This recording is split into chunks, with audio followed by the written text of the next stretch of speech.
Nous vous disons bonjour ou bonsoir car tout dépend de l'heure à laquelle vous êtes en train de nous suivre.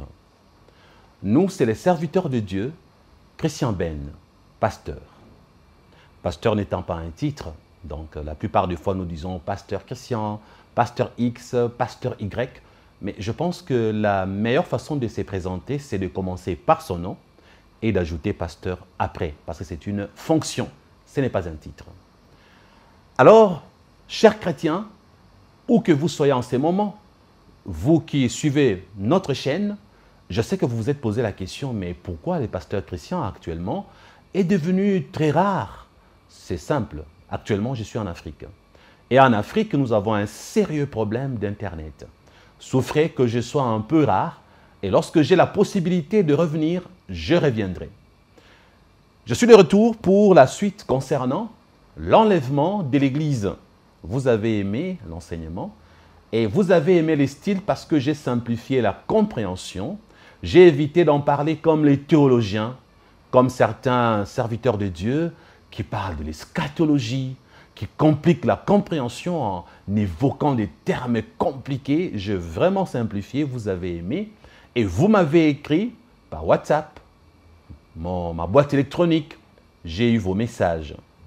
En revenant, pour aujourd'hui, j'aimerais aussi simplifier l'enseignement pour vous faciliter la compréhension. La fois passée, j'en ai parlé en créant une chronologie pour que vous puissiez comprendre ce qui va se passer. Aujourd'hui, je vais rester dans cette chronologie que j'avais créée, mais en vous donnant des détails de ce qui va réellement se passer. Parce que beaucoup de chrétiens entendent parler du retour de Jésus-Christ. Beaucoup de chrétiens entendent parler de l'enlèvement de l'Église. Mais ces chrétiens, à cause de ce que le cinéma présente, à cause de ce que le monde présente concernant le retour de Jésus-Christ, alors ils sont devenus un peu incrédules. Nombreux pensent que Jésus-Christ ne reviendra pas. D'autres pensent qu'il ne reviendra pas maintenant. Et que le maintenant, ça fait des siècles et des siècles, des milliers d'années qu'on parle de son retour. Il n'est jamais venu. Alors il ne viendra pas maintenant. Jésus ne sera pas de retour aujourd'hui, ni demain, malgré le signe. Frères et sœurs, vous qui avez un peu de doute sur le retour de Jésus, laissez-moi vous poser une simple question. Vous connaissez tout ce qui s'est passé parce que le présent, ceux qui vivent le présent connaissent le passé. Mais ceux qui vivent le présent ne peuvent pas connaître le futur. Mais au moins le passé, nous connaissons. Le passé, c'est ce qu'on appelle l'histoire. Vous et moi qui vivons le présent tout de suite là, ne connaissons-nous pas le passé? Que si, n'est-ce pas? Regardez le passé. Est-ce que peut-on dire que les événements fâcheux du passé, parce que lorsque l'apôtre Pierre a écrit dans 2 Pierre chapitre 3, au verset 3 jusqu'à 4, il parle des derniers temps au pluriel. Et tous les autres parlent de temps de la fin.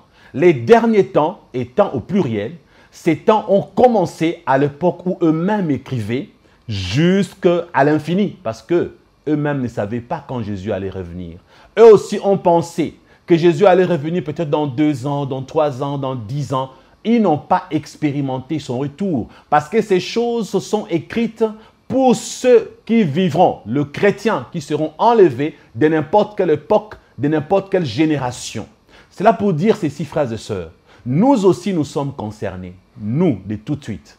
Lorsque vous regardez les événements, tout ce qui s'est passé, combien de guerres n'y a-t-il pas eu? Combien de pestes? Combien de maladies? Qu'est-ce que le monde n'a pas connu comme souffrance, comme misère? Que des signes qui ont identifié le retour de Jésus sans qu'il ne revienne. Mais pourquoi attend-il?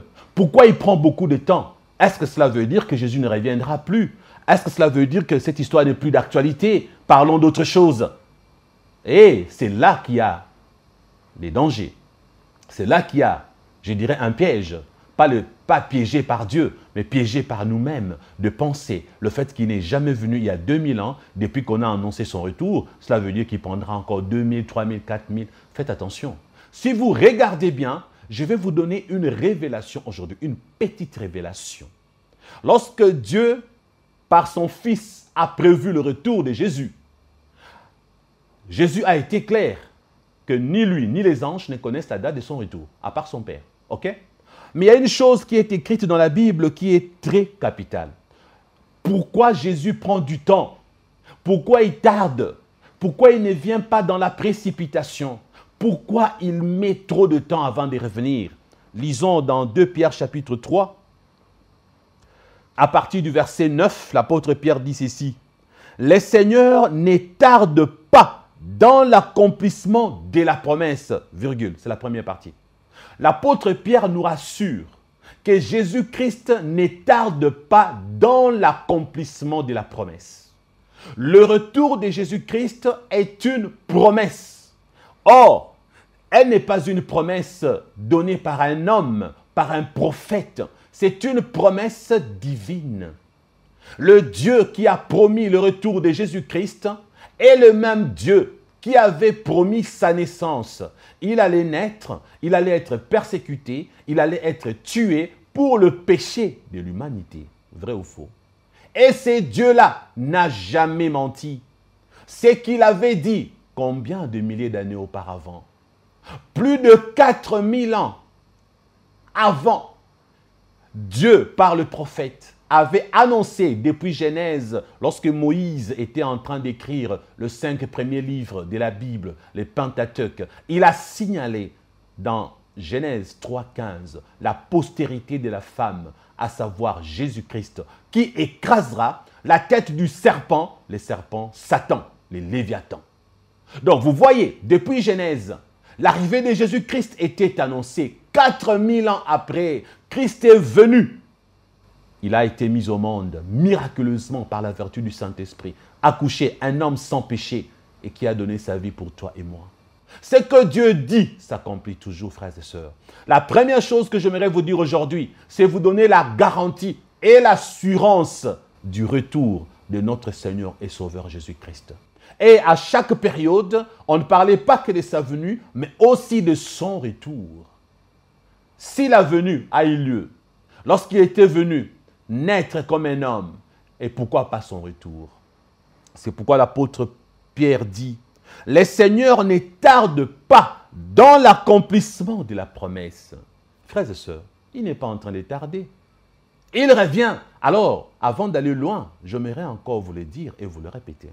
Vous de cette génération ainsi que moi, nous, au moins, nous savons que Jésus revient incessamment. Pourquoi?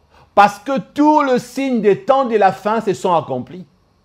Vous et moi avons tout vécu, les 2 guerres mondiales, la première, la deuxième. Avant, des milliers d'années en arrière, Antiochus Épiphane a fait immoler la femelle du porc, une truie, dans le temple pour profaner les dieux des Juifs. Waouh! Vous et moi avons connu Néron, Hitler, et qui encore? Hérode. Nous avons connu tous les tyrans, les représentants du diable qu'on appelle les antéchrists, parce que Jean dit qu'ils sont plusieurs. Nous avons tout vu et aujourd'hui, nous avons expérimenté le corona. Il y a eu la peste bubonique, il y a eu d'autres fléaux, mais le monde n'a jamais été autant secoué par une pandémie comme le Covid. Et aujourd'hui, l'économie mondiale est bouleversée. Pourquoi? À cause du Covid. Qu'est-ce qui se cache derrière le Covid, frères et sœurs? Je n'ai plus rien à vous dire de nouveau, parce que vous le savez très bien. Le Covid, il faut que je pèse bien le mot, parce que je suis sur YouTube. Il ne faut pas que je dévoile avec facilité, sinon la vidéo sera supprimée. Alors je serai un peu plus sage. Je vais vous dire ceci, frères et sœurs. Dieu a dit que son Fils ne tarde pas. Mais pourquoi il prend plus de temps? Parce que Dieu a fait cela exprès. Parce que le but de Dieu est de sauver un grand nombre. Parce que si Jésus revient vite, à la va-vite, nombreux ne seront pas sauvés. Pendant que Dieu cherche à sauver un grand nombre, Satan de son côté, lui aussi, il se prépare au retour de Jésus. Pourquoi? Pour gagner beaucoup d'âmes à la perdition. Pour faire perdre nombreux. Satan fait le contraire de ce que Dieu fait. Mais avant d'aller loin, continuons ces versets. le Seigneur ne tarde pas dans l'accomplissement de la promesse, comme quelques-uns le croient. Et j'aime l'apôtre Pierre précise, ce n'est pas tout le monde qui croit ça, c'est quelques-uns qui disent « Pourquoi tarde-t-il » Écoutez la suite. « Mais il use des patiences envers vous. » Lorsque Pierre écrit « envers vous », il ne dit pas « envers nous ». Parce que lui, il s'estime déjà sauvé. Il est un chrétien authentique, un chrétien véridique. Il ne peut pas perdre son salut. Il ne peut pas s'inclure dedans. Il dit envers vous. Vous qui n'avez pas Jésus. Vous qui vivez encore dans le péché. Le Seigneur tarde pour vous. Le retour de Jésus-Christ, l'enlèvement de l'Église est aussi un enseignement pour les perdus. Oui, il faut que le païen sache. Il faut que le monde découvre que Jésus reviendra, qu'il y aura l'enlèvement de l'Église. Après l'enlèvement de l'Église, le monde connaîtra des douleurs qu'il n'a jamais connues auparavant. Après l'enlèvement de l'Église, il y aura des persécutions comme jamais auparavant. Après l'enlèvement de l'Église, il y aura des maladies plus que la peste bubonique, des maladies plus que le sida, des maladies plus que le Covid. Il y aura l'enfer. Sur terre, ceux qui vont rater l'enlèvement vivront l'avant-goût de l'enfer avec l'apparition de l'Antéchrist. Ça, c'est l'évangile du salut. Ce n'est pas pour faire peur aux gens. Frères et sœurs, aujourd'hui, je vais essayer de vous relater ce qui va se passer, des choses qui vont se dérouler lorsque l'Église, corps de Christ, sera enlevée.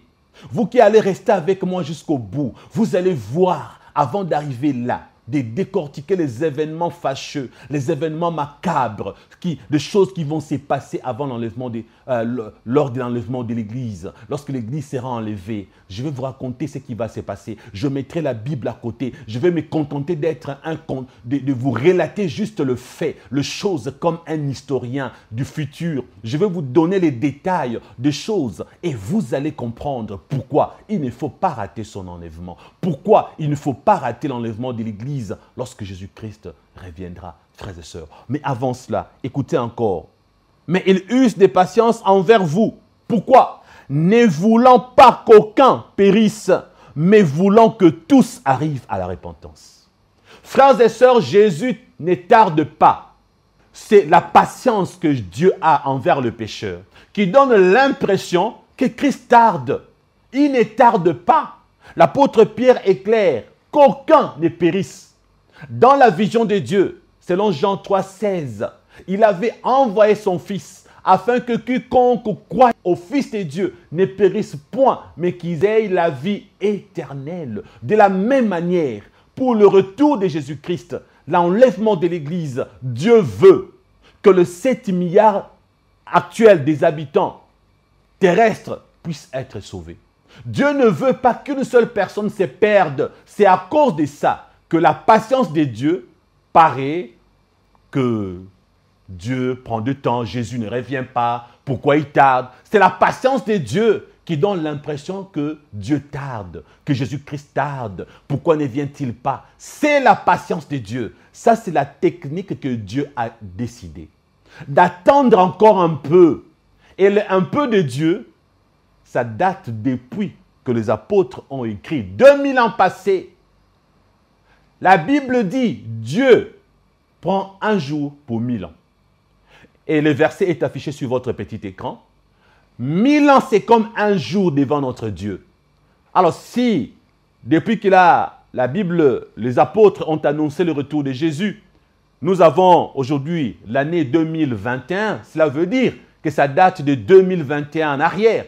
Donc, spirituellement parlant, Dieu qui prend un jour pour 1000 ans, ça fait seulement 2 jours passés avec quelques secondes.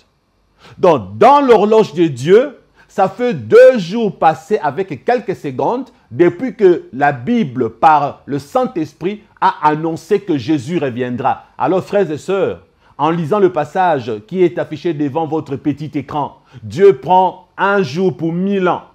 Ça fait déjà 1000 ans, ça fait 2021, aujourd'hui depuis, depuis Jésus-Christ. Donc, ça fait 2 jours avec quelques secondes parce que 21 ans n'est pas un jour devant Dieu, c'est quelques secondes. Si 21 ans et quelques secondes devant Dieu, mettons même quelques jours. Donc, ça fait Non, ça ne sera pas quelques jours parce qu'un jour, ça fait 1000 ans. Donc, 21 ans, c'est quelques secondes ou quelques minutes. Donc, si aujourd'hui, ça fait 2 jours et quelques secondes ou quelques minutes depuis que Dieu a dit que son Fils reviendra, depuis que Jésus a annoncé son retour, c'est pour vous dire que Dieu ne tarde pas, Jésus-Christ ne tarde pas, l'apôtre Pierre n'a pas menti. Donc, vous qui pensez qu'il est en train de tarder, vous vous trompez. Ça fait 2 jours passés avec quelques minutes ou quelques secondes depuis que Jésus a dit qu'il revient. Frères et sœurs, je vous ai dit que je reviens bientôt. Ça sera peut-être dans 3 jours ou dans 2 jours et demi. Le fait que vous avez cru que j'ai longtemps duré, que j'ai vraiment trop attendu, ça ne fait pas de moi un menteur. Parce que vous avez 1000 ans qui est égal à 1000 ans. Moi, j'ai un jour qui est égal à 1000 ans. Je vous l'ai dit dans mon langage. Comme ça fait 2 jours passés, Jésus peut revenir demain. Il peut revenir aujourd'hui. Donc, vous remarquez que notre Dieu, par sa patience, c'est une opportunité pour les incroyants, pour le païen, pour le faux chrétien, de mettre leur vie en ordre. Mais regardez, au lieu que les gens utilisent la patience de Dieu pour leur bonheur, beaucoup n'utilisent pas la patience de Dieu pour leur bonheur. Nombreux, au lieu de profiter de cette patience divine pour s'attacher à Christ, pour abandonner la vie du péché, d'autres prédicateurs, au lieu de profiter de cette patience pour annoncer la bonne nouvelle, les gens sont distraits. Le prédicateur enseigne leurs vêtements, ils prêchent la prospérité selon le monde, ils enseignent le paradis sur terre, ils enseignent vivre en Europe, en France, ils vous montrent leurs beaux vêtements, leurs belles voitures, les avions, ils prêchent la richesse. Il y en a qui passent leur temps à témoigner Satan, les démons, à décortiquer des choses qui ne sauvent pas. Et c'est ça la distraction. C'est là où j'aimerais vous dire, à l'opposé, pendant que Dieu prépare l'humanité à l'enlèvement, pour que tout le monde soit prêt, Satan, qu'est-ce qu'il fait? Satan s'ébat pour que personne ne soit prêt. Commencez maintenant à comprendre. La patience de Dieu est pour ton salut et pour mon salut. La patience de Dieu, c'est pour sauver les 7 milliards de voisins qu'il y a sur la planète Terre. La patience de Dieu, c'est pour que toi, tu ne te perdes pas. Christ ne tarde pas. Mais Satan, qu'est-ce qu'il a fait aujourd'hui? Satan, voilà comment il fait. Au lieu d'utiliser la patience de Dieu à profit, les gens prennent la patience de Dieu pour un non-retour. Ils prennent la patience de notre Dieu pour une occasion de dire, ben, ça fait 2000 ans, il n'y part. Le Christ ne revient pas. Vivons notre vie. Il viendra le siècle prochain. Je suis jeune. Avant de mourir, je veux prier. Je suis jeune. Avant de mourir, je penserai à Christ. Voilà pourquoi chez les Occidentaux, aux États-Unis, en Europe et partout, ce sont les vieillards qui remplissent les églises. Une église de 50 personnes avec 48 vieillards et 2 jeunes. Mais c'est en Afrique qu'il y a beaucoup plus de jeunes à l'église. Parce que les Européens ne pensent à Dieu qu'au soir de leur vie. En attendant, ils vivent heureux. Ils ne pensent pas à Christ. C'est avant la mort qu'on dit, ah ben celui-là existe, bon, on va essayer un peu de prier. Frères et sœurs, c'est ce que Satan fait. Qu'est-ce que Satan fait? Il vous donne l'envie de gagner beaucoup d'argent pour rater l'enlèvement de l'église. Qu'est-ce que Satan fait? Il vous donne un monde merveilleux sur terre pour que vous oubliez le retour de Jésus-Christ. Et quand Jésus reviendra, lui qui voulait enlever tout le monde, il va trouver seulement une poignée de personnes. Alors, les choses sérieuses commencent maintenant. Voilà comment Satan se prépare contre le retour de Jésus-Christ. Satan, aujourd'hui, il n'est pas le roi du monde. Si vous ne l'avez jamais su, la Bible dit que le diable est le prince de ce monde. Ce n'est pas au hasard. Parce que Dieu n'a jamais accepté de partager son pouvoir. C'est notre Dieu qui a tout créé. Pour avoir tout créé, il est le propriétaire de tout le monde. Il est le propriétaire de Satan, le propriétaire des démons, le propriétaire... Oui, je vous dis vrai. Il a créé tout le monde. Même Satan lui appartient. Avant, il était Lucifer. Même s'il est devenu Satan, c'est Dieu qui l'a créé. Il est un objet devant Dieu. Il appartient à Dieu. Nous appartenons tous à Dieu. Dieu n'a jamais partagé son pouvoir. Comme il est pluriel, Père, Fils et Saint-Esprit, Alors Jésus-Christ est roi. Le Père est roi. Même le Saint-Esprit est roi. Parce qu'on ne peut pas diviser Dieu. On ne peut pas me diviser. Je suis corps, âme et esprit. Dieu est Père, Fils et Saint-Esprit. Il n'y a pas à discuter, il n'y a pas à réfléchir avec sa tête. Notre Dieu est le roi. C'est ainsi que dans la Bible, il n'existe aucun verset qui présente Satan comme étant un roi. Aucun. Même pas un seul. Il n'existe aucun verset qui parle de Satan comme étant un roi dans son royaume. Satan, dans la Bible, est appelé le prince de ce monde. Parce que le roi qui est Dieu, c'est ce roi de toutes les créatures créées par lui-même. C'est ce roi-là qui a accepté que le diable puisse être le prince de ce monde. Quel monde? Ce n'est pas le monde de Dieu. Il n'est pas prince là-bas dans le royaume des cieux. La Bible l'appelle le prince du monde des ténèbres. Donc, Dieu a accepté que Satan soit le prince dans son royaume. Le prince devant ses sujets, mais pas le prince dans le royaume des cieux. Comme il est le prince, le monde ne lui appartient pas. Comme il est le prince, Dieu lui a donné des limites. C'est pourquoi le Saint-Esprit a été envoyé, comme Jésus avait dit, « Je m'en vais, je ne vous laisserai pas seul. Je vous enverrai le Saint-Esprit, le Paraclet, le Consolateur qui sera avec vous jusqu'à la fin. » Et le Saint-Esprit étant présent sur terre, c'est la présence de la divinité que nous avons. La présence du Saint-Esprit, c'est la présence de Jésus, c'est la présence de Dieu le Père. La présence du Saint-Esprit, c'est la présence de la divinité au pluriel. C'est Dieu en personne qui est le roi de toute la terre, de l'univers entier. C'est pour cette raison que Satan est limité dans son champ d'action. Parce que Dieu a fait de sorte que le prince du royaume des ténèbres ne puisse régner que là, dans son royaume des ténèbres. Maintenant, parlons de la terre. En parlant de ce monde, la Bible dit le monde entier est sous la puissance du malin. Le malin, donc Satan. Lorsque la Bible a dit que le monde entier est sous la puissance du malin, la Bible n'a jamais dit que le monde entier appartenait à Satan. C'est ça la révélation que beaucoup de gens n'ont jamais saisie. La Bible n'a jamais dit que Satan était le roi de la terre. La Bible n'a jamais dit que Satan était le propriétaire du monde. La Bible a dit que le monde entier est sous la puissance du malin. Et lorsque la Bible dit que le monde entier est sous la puissance du malin, la Bible ne parlait pas de la planète Terre, du firmament au milieu de toiles ou de nuages. La Bible parlait des gens, les humains vivant sur la planète. Souvenez-vous de Jean 3,16. Il est dit, quiconque croira. Voyez, Jean 3,16. Car Dieu a tant aimé le monde. Dieu a aimé le monde. Vous allez dire que Dieu a aimé l'arbre, Dieu a aimé l'océan, Dieu a aimé. Non, la Bible a dit déjà dans Genèse, lorsque Dieu avait tout créé, il a vu que c'était bien ce qu'il avait créé. Il a vu que c'était bien. Il a aimé sa création. Donc, il a déjà aimé tout ce qu'il avait créé. Maintenant, lorsqu'on parle du monde, c'est ces humains qui habitent la planète Terre que Dieu veut sauver dans Jean 3,16. Il a aimé le monde. C'est le même monde dont nous parle la Bible, Jean, les autres apôtres en disant que le monde entier appartient à Satan. Non, le monde entier est sous la puissance du malin. Donc les humains qui représentent le monde sont sous la puissance de Satan. Comment? Commençant par le péché adamique. Nous sommes nés dans le péché d'Adam et Ève.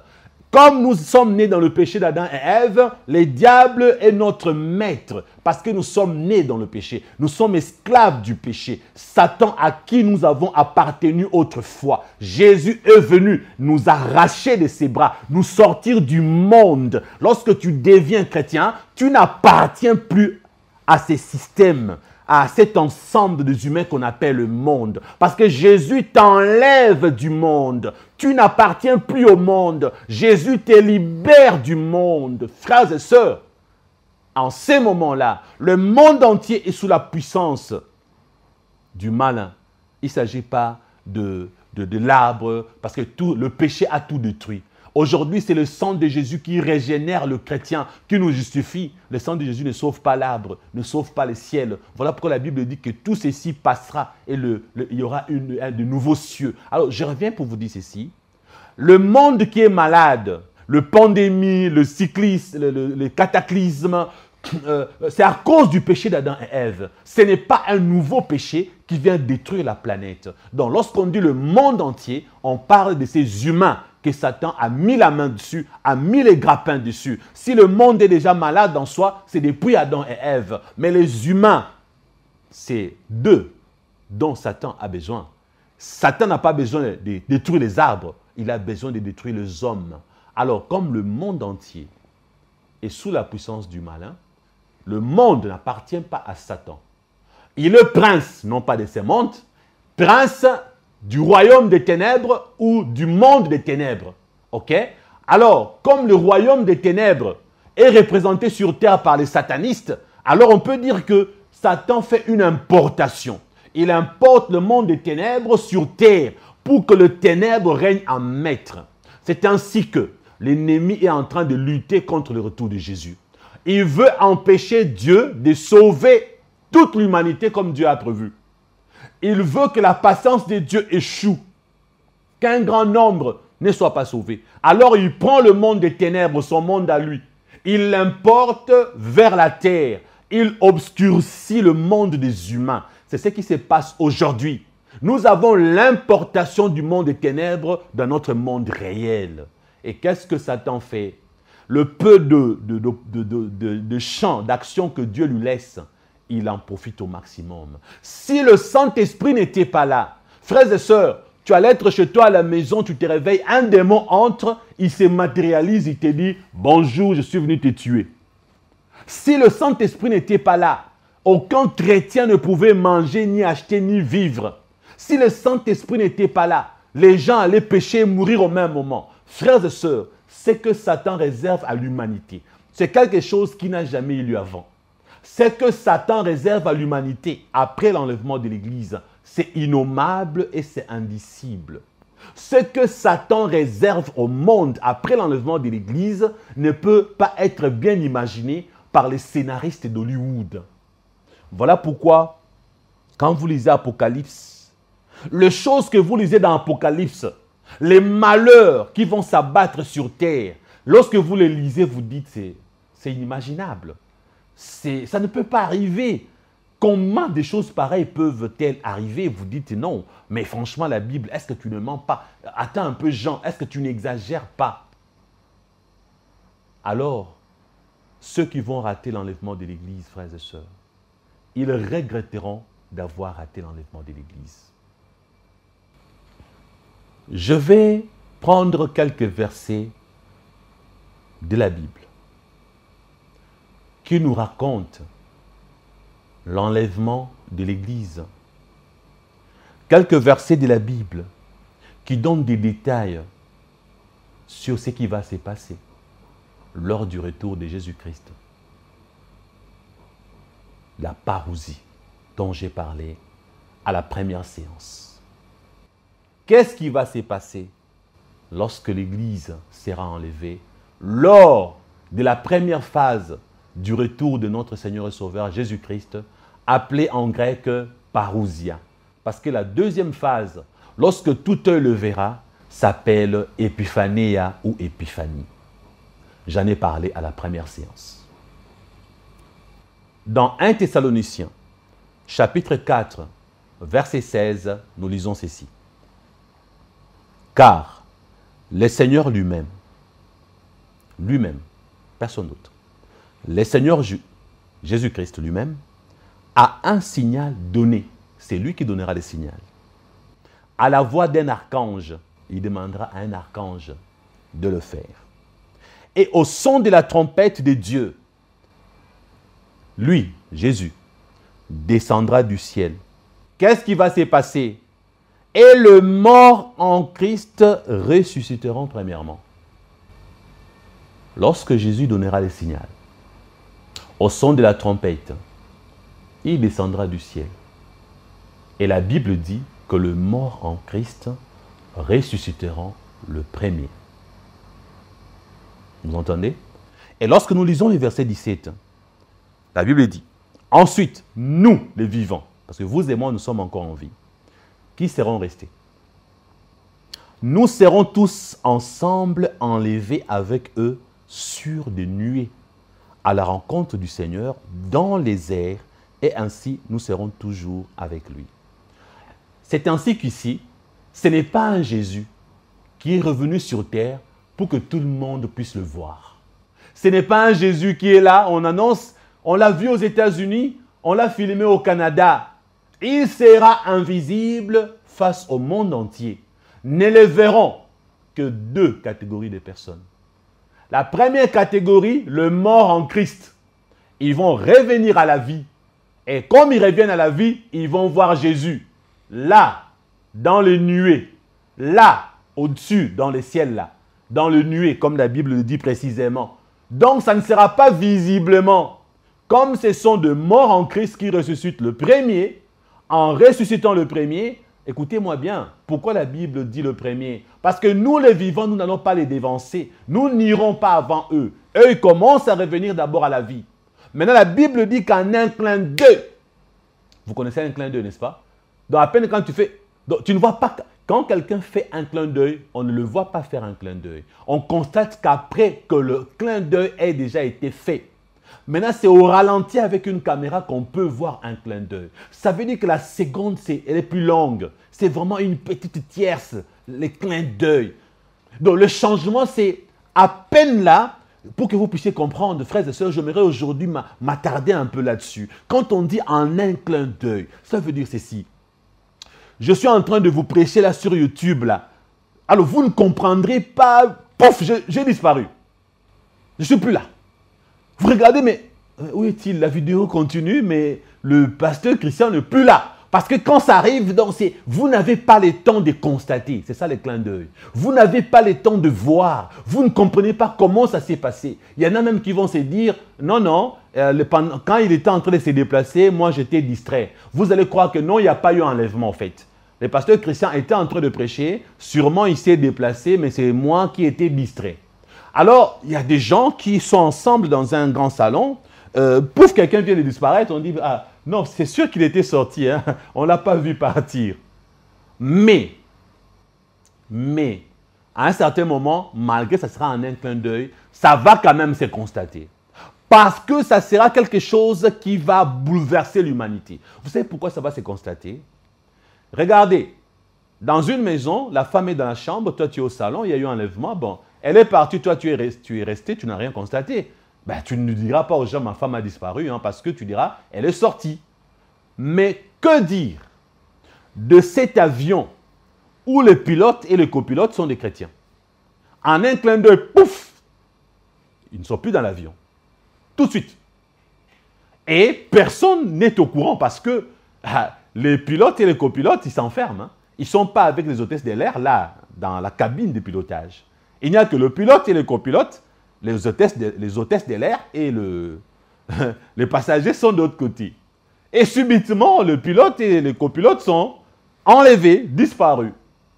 Alors, qu'est-ce qui va se passer? Il y aura la panique dans l'avion. Et ces jours-là, ne vous en faites pas, il y a beaucoup de pilotes chrétiens et de copilotes. Je vous assure, il y a des milliers d'avions là.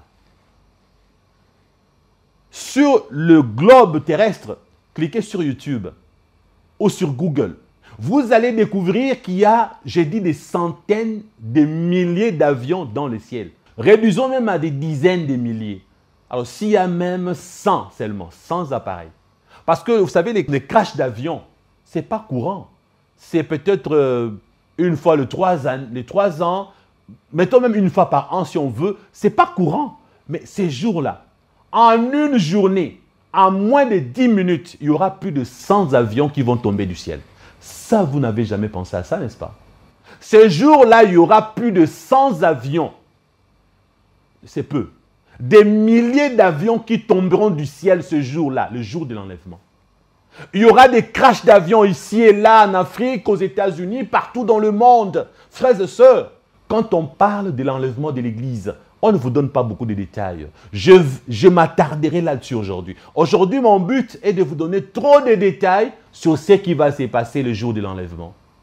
Je ne vais pas prendre beaucoup de temps à raconter autre chose parce que, avant qu'on ne parle du millénium, du jugement dernier, il y aura d'abord l'enlèvement de l'Église.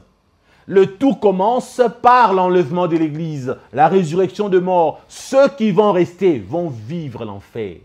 Avant même qu'ils ne constatent ce qui se passe, il y aura d'abord des catastrophes.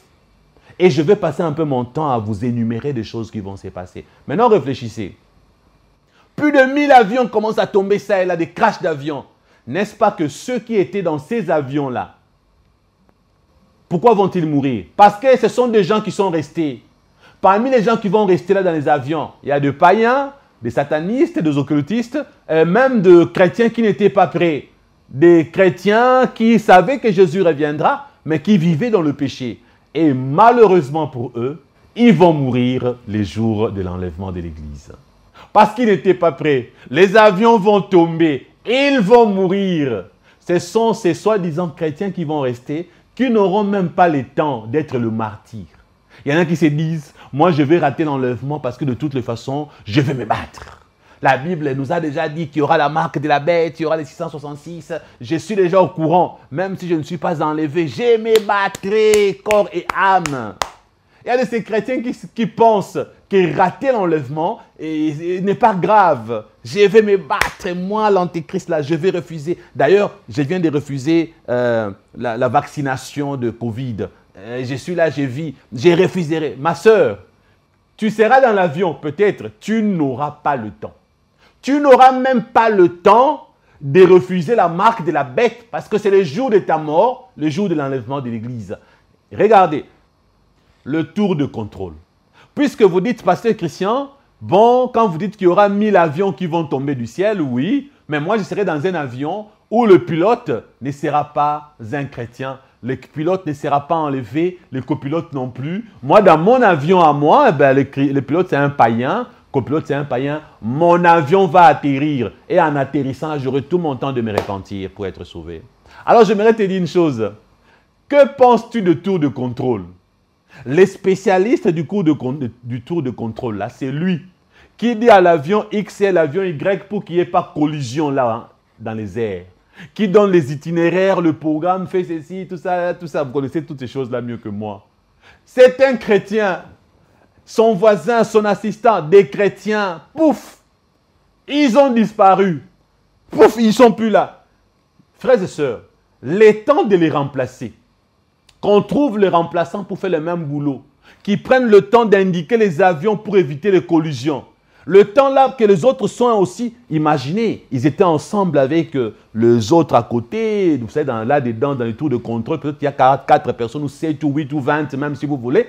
Les autres, pendant qu'on constate, d'abord on en parle, là, ils sont en train de discuter entre eux. Et regardez, les deux ils ont disparu. Mais qu'est-ce que c'est pendant que tout le monde prend un téléphone, je vais appeler, maman, vous savez qu'est-ce qui s'est passé ici? J'appelle mon oncle. Pendant ces temps-là, il y aura des collisions d'avions au ciel.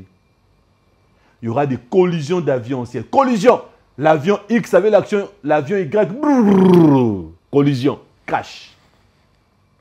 Il y aura des collisions, donc on verra seulement des boules de feu au ciel là. Pouf, boule de feu au ciel. Avion 1, avion 2. Ça sera la nuit, si jamais. Bon, parce que vous savez, il y a des gens qui, nous sommes jour ici, dans un autre pays c'est la nuit. Donc pour ceux-là qui sont chez eux, ça sera la nuit, les jours de l'enlèvement. Il y aura des boules de feu magnifiques à voir au ciel. Mais ce sont des gens qui viennent de mourir. Alors, frères et sœurs, si le pilote n'est pas chrétien, si le copilote n'est pas chrétien, l'avion ne va même pas atterrir parce qu'il y aura des collisions. Vous voyez ça? Il y aura des collisions. Que dire? Tu dis non, moi je pense que c'est dans l'avion où il n'y aura pas collision. Comme tu seras dans l'avion où il n'y aura pas collision, le pilote cherchera un moyen d'aller atterrir quelque part, n'est-ce pas? Mais comme la tour de contrôle, il n'y a plus personne pour indiquer le pilote, il commence à se poser des questions. Que faire avec l'avion? Je n'ai plus assez de carburant. Il devait atterrir dans 30 minutes. Alors qu'en ce moment-là, il est sur un espace aérien d'autrui. Il est tellement loin, on ne peut pas l'atteindre par missile. Or, il doit commencer à descendre n'est-ce pas, pour chercher où atterrir. Il n'y a plus contact avec le tour de contrôle. Et le pilote qui essaie de descendre là, il se débrouille tout seul. Le pays voisin qui est en conflit avec ton pays là, il va envoyer des missiles et ton avion sera abattu. Voyez? Donc, sachez qu'aujourd'hui, il y a des espaces aériens qu'on ne viole pas. Et si le pilote n'est plus aidé, il va violer des espaces aériens. Boum, missile. Ton avion, boum, explose dans les ciels. Vous comprenez? Terre à terre, je suis en train de vous expliquer. Donc, les exemples que je vous donne, c'est pour vous dire que rater l'enlèvement, c'est un arrêt des morts éternels. Il n'y a pas de garantie que si tu rates l'enlèvement, que tu seras sauvé. Arrête de dire, un pasteur m'avait dit non, je dois acheter des jeans là. Je dois préparer des provisions, tout ça pour faire me battre et tenir bon lors de l'enlèvement si je reste. Tes jeans là, tu n'auras pas le temps de le porter. Hein? Ta nourriture là, tu n'auras pas le temps de manger parce que tu vas mourir dans l'avion. Oh non, moi je ne prends jamais l'avion. Ok, tu ne prends jamais l'avion. Ce jour-là, tu es chez toi à la maison. Ok? Beaucoup de gens vont mourir le jour de l'enlèvement de l'église. Beaucoup, parce que les événements qui vont se passer le jour de l'enlèvement, beaucoup de gens ne vous en parlent pas. Beaucoup de prédicateurs ne vous donnent pas les détails. Moi, je vous les donne. Aujourd'hui, je vais vous donner, je vais faire longtemps dans cette vidéo. Je vais décortiquer ce qui va se passer le jour de l'enlèvement. Alors, frères et sœurs, tu es chez toi à la maison, devant ta télé. Regarde ce qui va se passer. Cet avion qui vient d'exploser là, qu'on a abattu par les missiles, je ne sais quoi, ça va venir tomber là, parce que ça ne reste pas dans les airs. Hein. Quand l'avion là explose là, ça ne va pas rester là-bas. Et l'avion qu'on a abattu, et les avions qui ont fait collision là, vont tomber quelque part. Et ça viendra tomber sur le toit de ta maison. Là, dans ta maison en sécurité, bouh, et tu meurs. Tu commences à comprendre maintenant? Tu meurs de ces débris d'avion. Le moteur vient tomber bouh, dans ton salon. Hein? L'aile de l'avion vient tomber là dans ton jardin. Tu étais en train de jardiner là. Ça tombe là. À l'église, tu étais en train de prêcher avec tes péchés. Ça tombe là à l'église.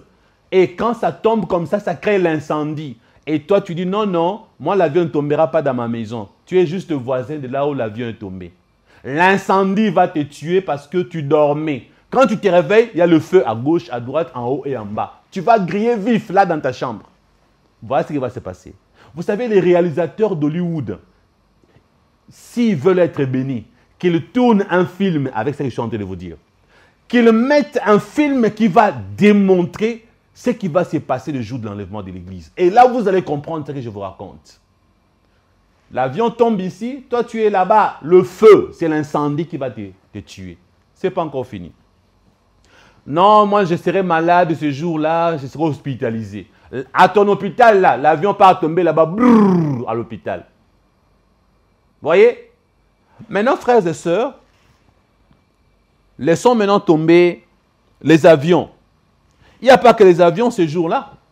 Que dire de ces motards chrétiens? Il était à vive allure avec sa moto professionnelle. Yamaha. Que dire ces jours-là, la journée de tous ces motards chrétiens? Ils sont là avec leur moto. Pouf! Considérons ces jours-là, il y a 1 million de chrétiens sur leur moto. Les accidents de moto, il avait 2 personnes derrière. Il avait transporté un enfant. Il avait transporté un voisin. Il disparaît là. La moto se compte là-bas.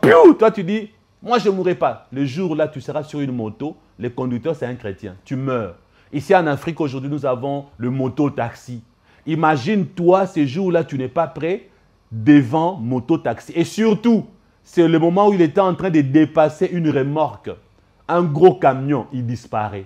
Et comme il vient de disparaître, automatiquement, boum, le gros camion monte sur toi. Et tu meurs écrabouillé comme un animal. Tu commences à comprendre? Ça, on ne vous en parle pas souvent. Frères et sœurs, le jour de l'enlèvement de l'église, il y a des choses qui vont se passer dont vous n'imaginez pas. Ces derniers temps, je veux faire des vidéos en vous donnant les détails de ce qui va arriver le jour du retour de Jésus lors de l'enlèvement, frères et sœurs. Parce que les humains vivants qui seront enlevés, ils n'iront pas sans catastrophe. Les humains, tous ces humains, il y en a qui seront pris dans le sommeil. Il est parti calmement, dans le sommeil. Il dormait. L'autre était chez lui à la maison, dans sa douche. Il n'y a pas de danger. Mais ceux qui seront pilotes, conducteurs de moto, conducteurs de véhicules, poids lourds. Imaginez un poids lourd sur une autoroute. Un poids lourd à 180 à l'heure, surtout là-bas en Europe, dans les pays développés où la vitesse, on vous dit, ici c'est 120, 140, 160. Les conducteurs du poids lourd, c'est un chrétien. Bouh, il est enlevé. Là, tu étais dans ta voiture à l'aise, en train de chanter un chant, tu étais au volant, tu vois seulement en face de toi une remorque en train de venir te faire bisous. Une grosse remorque fait bisous à ta petite voiture et cabouillé, tu meurs dedans. Tu as raté l'enlèvement avec la connaissance de Jésus. Tu viens de mourir ces mêmes jours. Oui. Les séjours de mort va recevoir beaucoup de morts le jour de l'enlèvement. Et ça ne sera pas à cause de Satan. Ça sera la première fois que Satan sera innocent. Ça sera la première fois que Satan ne sera pas derrière des accidents de voiture. Ça ne sera pas à cause de satanistes. Ça sera seulement à cause de l'enlèvement. Ça ne sera pas la faute de Dieu. Ça sera la première fois que Satan dira, je suis innocent là. Aujourd'hui, gratuitement, il y a beaucoup de morts qui descendent au séjour de mort à cause de l'enlèvement. Satan sera là en train de jubiler. Yes, vous êtes venus ici, vous les chrétiens là que je vous ai raté là. C'est votre propre Dieu qui a envoyé son fils à cause des chauffeurs chrétiens. Et vous êtes morts à cause de votre propre Dieu. Et vous n'étiez pas prêts. C'est comme ça que Satan va s'exprimer. Il va se moquer d'eux. Donc frères et sœurs, le jour de l'enlèvement de l'église, c'est le jour où beaucoup de gens seront dans ces jours de mort. Ils vont mourir sur terre. Et le païen. Et le faux chrétien. Est-ce que vous avez compris, frères et sœurs? Maintenant, regardez. J'aime ce que la Bible dit. Des deux qui seront sur un lit, l'un sera pris. Donc, madame et monsieur, vous êtes mariés.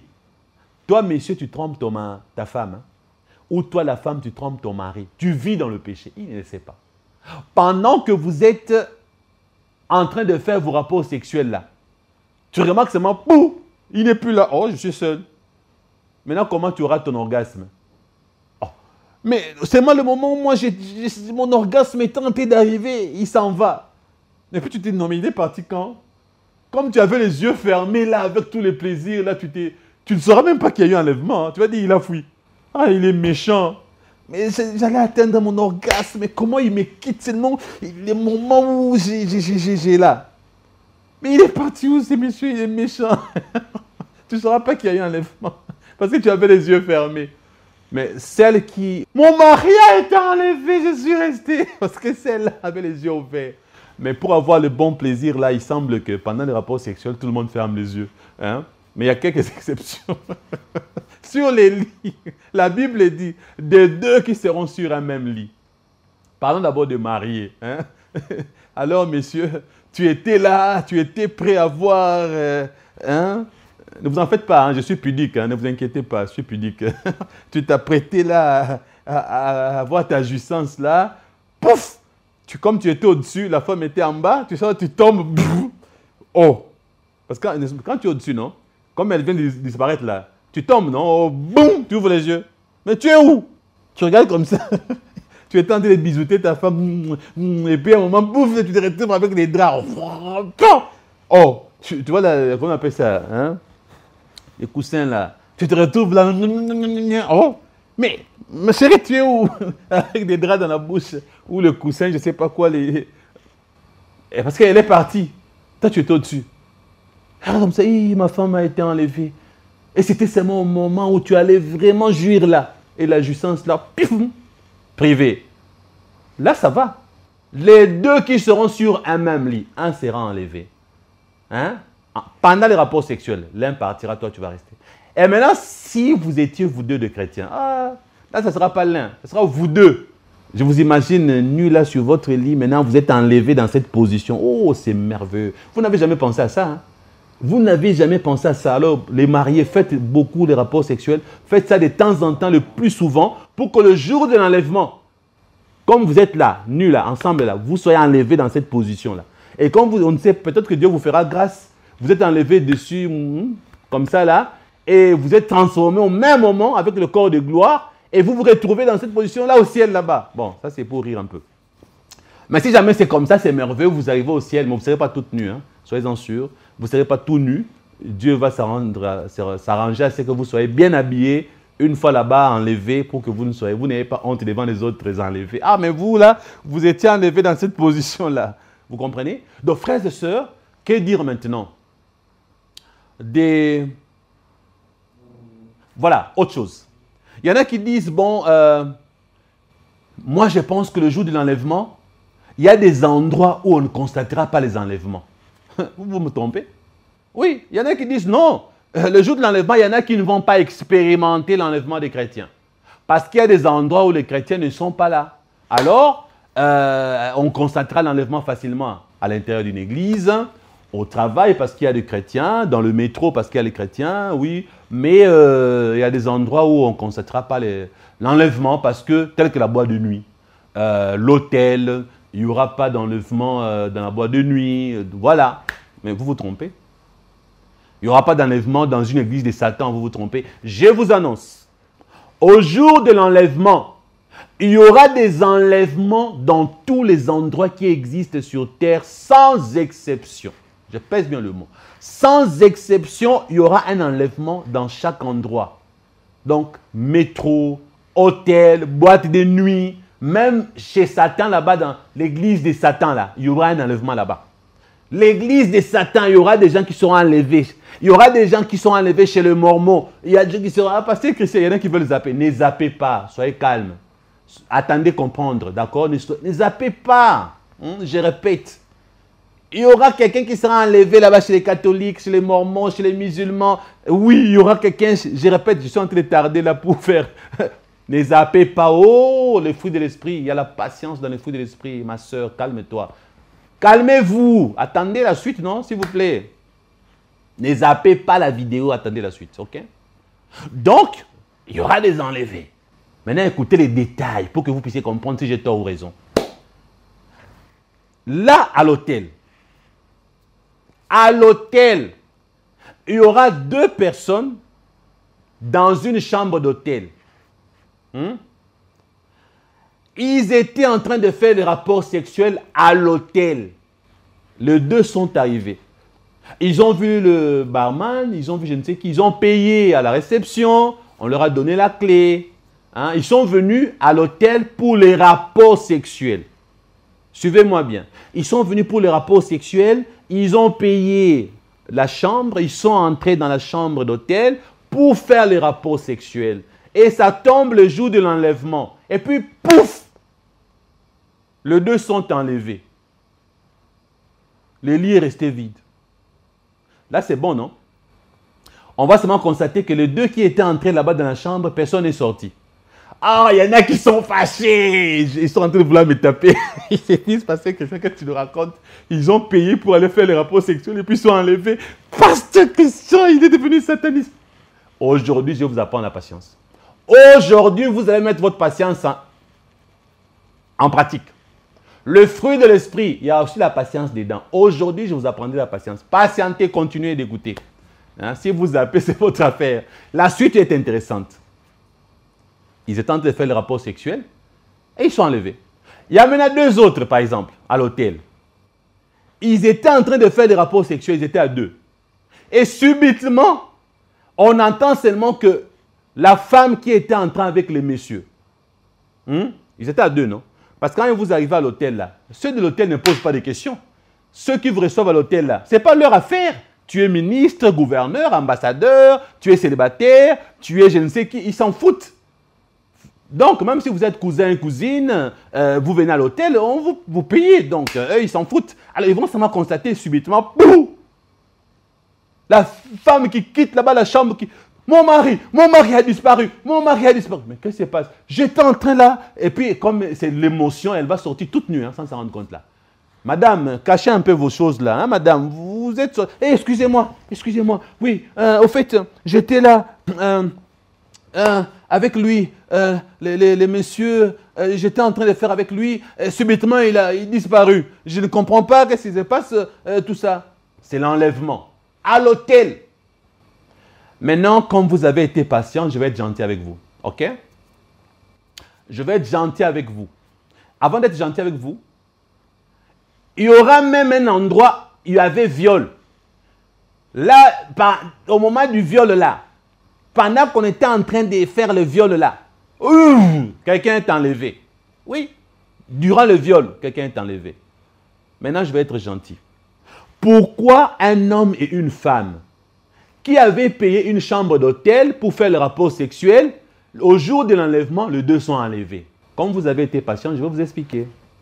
Il s'agissait d'un homme avec sa femme. Les deux étaient mariés. Comme ils étaient en France pour venir voir leur fils marié avec une Française qui avait mis... ils ont eu l'enfant. Ils sont venus visiter, donc les deux sont venus visiter leur enfant qui habitait la France. Alors, on leur a donné la chambre d'amis. Malheureusement, dans cette chambre d'amis, c'est la chambre du bébé en même temps et de leur aussi fils aîné qui a 12 ans qui était là-dedans. Ils se sont dit, nos rapports sexuels, on ne peut pas les faire devant les petits-enfants là. Alors, éclipsons-nous, allons payer une chambre d'hôtel pour faire nos rapports sexuels. Donc, ces jours-là, au jour de l'enlèvement, il y aura des chambres d'hôtel qui seront occupées par le marié. Il y aura des chambres d'hôtel qui seront occupées par le chrétien. Et le couple marié qui était parti payer, ces couples chrétiens qui a payé la chambre pour faire le rapport sexuel là, vous voyez, vous êtes tordus. Pas vous tous. Certains parmi vous là, ils sont tordus. Ils ont cru que je disais un homme infidèle à sa femme ou deux jeunes gens qui sont partis forniquer. J'avais bien dit les rapports sexuels. Je n'avais pas dit la fornication. C'est la fornication qui est un péché. Mais les rapports sexuels, c'est péché quand c'est fait par deux personnes qui ne sont pas mariées. Mais si les rapports sexuels sont faits par deux personnes mariées, un homme et une femme, alors ce n'est pas un péché. Donc je vous ai eu. Il fallait être patient et patiente. Donc, à l'hôtel, il y aura aussi des couples chrétiens qui seront là-bas ces jours-là. Ils seront enlevés. Maintenant, vous allez vous poser la question, cette femme qui courait là, toute nue là, avec l'émotion, mais cette femme-là n'était pas partie pécher non plus. Supposons maintenant que les deux étaient mariés, mais la femme n'était pas prête. L'homme vient d'être enlevé. C'est la femme chrétienne non prête là, qui est en train de courir dans tous les sens, en train de chercher son mari. Vous avez compris? Une chrétienne qu'on a attrapée, qu'on est en train de violer là, le jour de l'enlèvement, elle disparaît. Vous voyez? C'est une violée. Pendant qu'on la viole, elle disparaît parce qu'elle n'a pas péché. Ceux qui pêchent, ce sont ceux-là qui sont en train de la violer. Elle, comme elle n'a pas péché, on était en train de la violer, elle disparaît. Donc, frères et sœurs, il y aura les enlèvements partout. Là où on viole, il y aura un enlèvement. À l'hôtel, il y aura un enlèvement. Même dans la boîte de nuit. Oh, mais dans la boîte de nuit, pasteur Christian, tu exagères. Comment dans la boîte de nuit? C'est simple. C'est simple. Il y a une jeune fille qui n'est pas arrivée à la maison. Papa appelle avec sa femme, mais notre fille de 18 ans, on ne comprend pas. Mais où est-elle? Il est 22h, où est-elle? 22h30, où est-elle? On appelle tous les amis de l'enfant. Et puis l'un des amis de la fille trahit. Votre fille est dans une boîte de nuit là avec ses amis. Et papa est fâché, il prend sa voiture, il suit sa fille dans la boîte de nuit. Et quand il entre dans la boîte de nuit, il y a enlèvement, lui il est chrétien. Et les gens constatent qu'il y avait un homme là qui était en train de se promener là, parce que vous ne savez pas qui est dans la boîte de nuit. Vous ne savez pas tout le monde qu'est-ce qu'il est venu faire. Il y a aussi un chrétien, un papa qui est venu chercher sa fille. Et pouf, il a enlevé devant tout le monde. Vous voyez? Qu'est-ce que vous avez cru? Oui, il était là en train de chercher sa fille. Au jour de l'enlèvement, il est enlevé. Dieu fera que, au jour de l'enlèvement, que tout le monde soit informé que l'enlèvement a eu lieu. Dieu va se débrouiller pour que le monde entier sache qu'il y a eu le retour de Jésus. Regardez le jour où Jésus était né. Dieu a fait que ce soit officiel. Hérode de l'époque, qui représentait la puissance mondiale de l'époque, à savoir l'Italie, pour ne pas parler, pour être précis, la Rome de l'époque. Coloniser les enfants de Dieu, le peuple de Dieu qui était colonisé. À l'époque, Dieu a fait de sorte qu'officiellement, que Hérode soit au courant que le Fils de Dieu est né. Dieu s'est arrangé que ça soit officiellement connu. Et les mages sont venus le chercher pour l'adorer. Le jour où Jésus a été crucifié, c'était aussi officiel. Nous avons la puissance romaine, représentée par Pilate et Hérode. Officiellement, Jésus a été cloué. C'est ainsi qu'eux-mêmes ont eu leurs historiens qui ont écrit la crucifixion de Christ. Dieu voulait que ça soit officiel. C'est officiellement que Christ a été crucifié. C'est officiellement qu'il reviendra. Il faut que la chose soit officielle. La chose doit être écrite dans le journal. Ça doit passer à la télévision, sur YouTube, partout sur les réseaux sociaux. On parlera de l'enlèvement de l'Église. Tout le monde sera au courant. Alors il faut qu'il y ait des témoins oculaires, comme les caméras existent aujourd'hui. Il y aura des caméras de surveillance. Là, à l'hôtel, on verra seulement dans la caméra de surveillance, subitement, pouf, quelqu'un a disparu. On verra la fille qu'on violait chez les pédophiles pour que la vidéo soit mise en ligne. Ils vont vous montrer une vidéo pendant qu'ils violaient la fille, pouf, elle a disparu. Il y aura des disparitions devant les caméras. Un pasteur qui prêchait en live a disparu. Ou alors derrière le pasteur, lui, il est resté. Le choriste est derrière, 14 choristes ont disparu. La chose sera filmée. Il y aura des preuves palpables, matérielles du retour de Jésus-Christ. Ça sera un retour invisible pour ceux qui sont partis. On ne va pas savoir où ils sont partis, mais le signe de leur disparition, il y aura des preuves, des multiples ou des milliers, des centaines de milliers de disparitions dans le monde entier, frères et sœurs. Peu importe l'endroit, il y en a qui se disent, mais Pasteur Christian a parlé de l'église de Satan. Comment dans l'église de Satan quelqu'un sera enlevé? Mais c'est simple, vous qui n'avez jamais su, tout le jour ici, ceux qui sont ou ceux qui servent Satan, dans les églises de Satan, ils enlèvent les gens sur la route. Alors il y a des chrétiens qu'on a eu à enlever. Vous savez, les chrétiens sont enlevés et sacrifiés à Satan physiquement. Vous n'avez jamais su ça.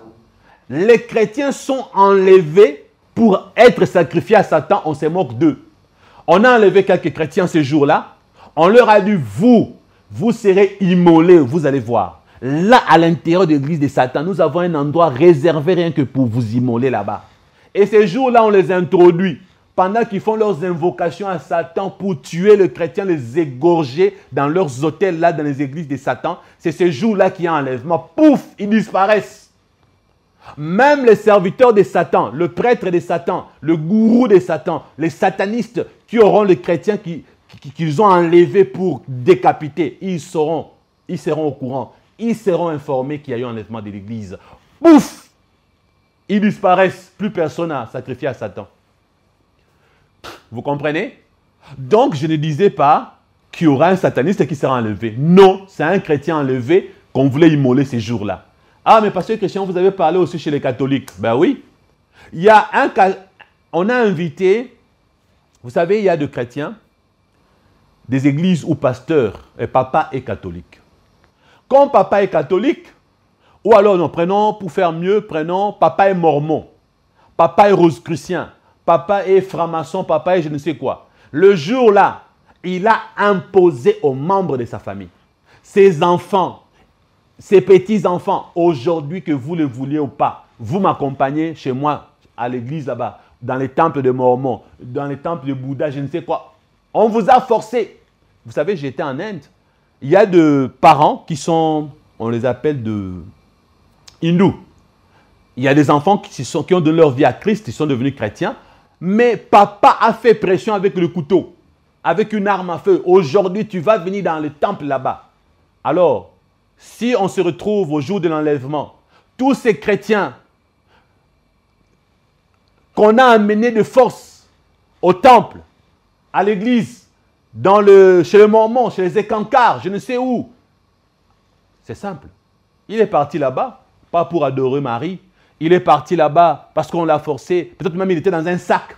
Peut-être même qu'il était enlevé de gré ou de force. Bref, il n'était pas parti là-bas pour adorer leur Dieu. Alors, au jour de l'enlèvement, chez les Écancars, on va constater des disparitions. Chez le Mormon, il y aura des gens qu'on va constater, ils ont disparu. Oui, partout, je vous assure. peu importe votre religion satanique, peu importe votre loge, il y aura des disparitions. Le jour de l'enlèvement, Dieu fera de sorte que tout le monde soit au courant qu'il y a eu le retour de Jésus et que l'Église, corps de Christ, a été enlevée. Est-ce que vous avez compris à présent? Alors, voici d'autres détails, frères et sœurs. Je vous ai dit aujourd'hui, je serai long, parce que j'aimerais décortiquer le retour de Jésus. Parce qu'on ne vous en parle pas trop. On ne vous donne pas les détails de savoir que quand Jésus va revenir, le Seigneur viendra officiellement. Il sera invisible. Oui, lors de la deuxième phase de son retour, tout œil le verra, l'épiphanéa. Mais lors de la première phase de son retour, tout œil ne le verra pas. Les morts en Christ seront ressuscités. Les morts en Christ seront enlevés. Ensuite, les vivants vont suivre. Mais parmi ceux qui vont rester, frères et sœurs, il y aura des choses qui vont se passer. Je vais vous dire une chose. Satan se prépare au retour de Jésus-Christ. Il ne connaît pas la date. Il ne connaît pas le jour. Il ne connaît pas l'heure. Il se prépare très bien. Et en se préparant, Satan a fait de sorte que il y ait le Covid. Le Covid que vous voyez là, c'est Dieu qui a laissé faire, mais ça ne vient pas de Dieu. C'est Satan qui est derrière ça. Satan sait qu'un jour, quand le Saint-Esprit va partir, puisque le Saint-Esprit est venu pour l'Église, quand l'Église sera enlevée, le Saint-Esprit ne sera plus là. Alors moi, le prince de ce monde, c'est le moment où Dieu lui-même me laissera la liberté de laisser exprimer mon fils, celui qu'on appelle l'Antéchrist. Comme ça sera lui le maître du monde, il n'y aura plus le Saint-Esprit pour empêcher Satan d'agir par son fils l'Antéchrist. Alors Satan sait qu'il aura la même mise totale. Il s'est dit, quand il y aura l'enlèvement de l'Église, ceux qu'on appelle chrétiens, ceux qui ne seront pas prêts, resteront. Alors qu'il y aura le martyr, ceux qui vont me tenir tête, parmi les chrétiens qui ne seront pas enlevés, je vais perdre beaucoup. Satan les rusé. Il s'est dit, nombreux se battront pour résister. Alors qu'est-ce que je peux faire? Je dois préparer le nombre de la bête, la marque de la bête, les 666. Je dois préparer ça avant que Jésus ne revienne pour piéger le chrétien, pour qu'il se retrouve avec ma marque, pour qu'à l'enlèvement, quand ils vont rester, que je leur informe. Eh chrétiens, je suis très rusé. Vous êtes déjà scellés. Vous avez déjà le sceau sur vous. Je vous ai déjà marqué. Je vous ai eu lors de vaccination du Covid. Vous avez pensé que c'était une petite histoire bénigne. Le prédicateur vous a avisé. Vous avez été enseigné. Le pasteur Christian a parlé ainsi que d'autres prédicateurs. Ils vous ont dit que le Covid, c'était la préparation de la venue de l'Antéchrist. Que le Covid, c'était une façon pour moi de contrôler l'univers. Que le Covid a permis aux satanistes, à Satan, de mettre en place un système de gestion mondiale, de contrôle des êtres humains qui sont sur la terre. Vous n'avez pas cru. Vous pensez que c'est au hasard qu'on parle du Covid. Vous pensez que c'est au hasard qu'aujourd'hui, on doit vacciner tous les habitants de la terre. Vous pensez que c'est tellement une histoire à dormir debout que Satan n'est pas derrière. Et vous serez piégés parce qu'aujourd'hui, derrière la vaccination du Covid, il y a un piège pour identifier chaque être humain. Il y a un piège d'une puce électronique, de particules là dans le vaccin pour pouvoir vous gérer avec la 5G. Il y a des techniques que Satan est en train d'utiliser pour ne pas perdre. Satan ne veut pas perdre contrôle le jour de l'enlèvement. Il sait que ce jour-là, il faut qu'il frappe fort, tellement qu'il est rusé. Il prépare la marque de la bête. Et je vais décortiquer ça prochainement. Je vais vous démontrer que derrière tout ce qui se passe actuellement sur terre, il y a la préparation de l'Antéchrist pour combattre l'enlèvement de l'Église. Il y a l'Antéchrist avec Satan qui font de sorte que, alors que les choses vont se jouer contre eux, Satan fait de sorte que ceux qui vont rester lui appartiennent. Je vais décortiquer ça prochainement si Dieu me prête vie. À ce niveau, je vous dis donc à la prochaine.